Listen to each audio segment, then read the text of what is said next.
in the CV, or in the job description, are reflected in the CV. Not that I'm going to cut and paste the whole job description and shove it into the CV and go too far into that.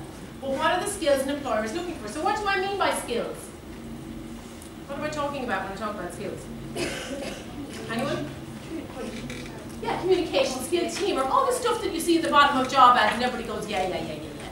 Okay, that stuff is important. That needs to come into your CV in a meaningful way. And not just, skills and then you put down a whole big list of them, because that means nothing.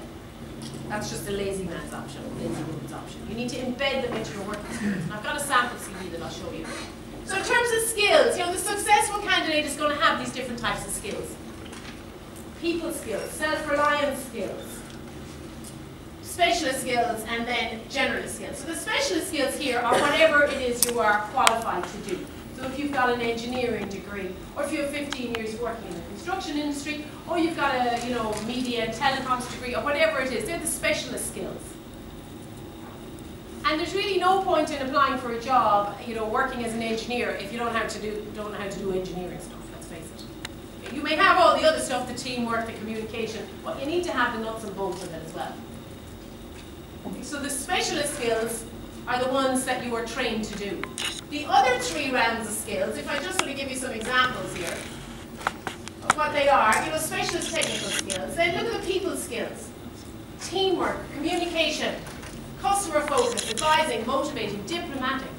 Do you have those skills? Can anybody think of a job where those skills would be required? Communication skills. Anybody think of a job where you need communication skills?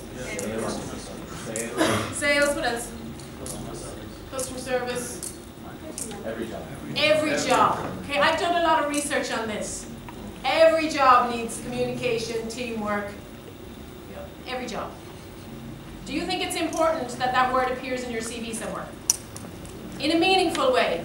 Not just, I have communication skills. Stop. We can all do that. Prove it. Exhibited excellent communication skills when working as a telemarketer for 5 years, met all my targets. Now I know you have communication skills. Okay, you've proven it in your CV. Okay. The self-reliance skills, what are you made of? When things get tough, what are you going to do? Persistent, enthusiastic, motivated, organized, able to prioritize, able to work under pressure. And you've proved that you can work under pressure because you used to work in this environment. You've done this, you've achieved this, you've proved you can work under pressure. The more you look at job adverts, or even if there isn't a job advert, because let's face it, we've already established that 70% of jobs don't get advertised, so there is no advert that you can respond to with the nice words written in that you know to match in your CV. Speak to somebody in the industry. What are the top 5 skills you need to have in this industry? And if they're really looking at you going, I don't know what you mean, well, give them a bit of a steer here. So, is it teamwork? Is it communication? Is it working under pressure? Is it doing more with less? Is it coming up with new ways to do things? What is it? What are the key skills? These need to go in the CV. This is really important.